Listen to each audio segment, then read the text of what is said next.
Assalamualaikum, selamat tengah hari. Bonsiong Lalia. Okey. Kita kilo blok kita dah beli. Dah dua. Nah, kita tengok besi dengan tayar yang kita beli tadi.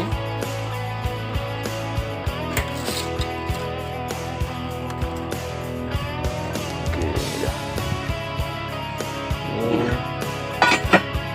tayar. Ni kita nak buat arm dia. Arm dia kita pakai cabai ni. Arm. Ini pula lagi berat pada yang orange. Yang orange tu 12 kilo, ini 16 kilo ni batang. 16 kilo. 16 kilo satu ni. Dua ni. Nak buat hammer mungkin motor tak boleh tarik.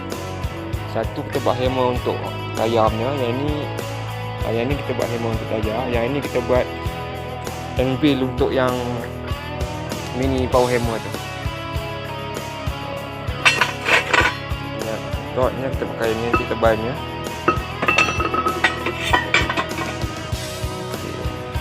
Sekarang kita nak nanti kat sini kita order rangka dia yang bersaiz 4x4 besi hollow macam ni. Ni 2 inci kali 2 inci, kita nak order yang 4x4. Okey, sekarang kita nak buat yang ni dulu. Kita settlekan yang ni. Kita keluarkan yang ni dulu. Kita settlekan yang tayar. Okey, cukup sampai di situ saja. Assalamualaikum warahmatullahi wabarakatuh. Bye bye.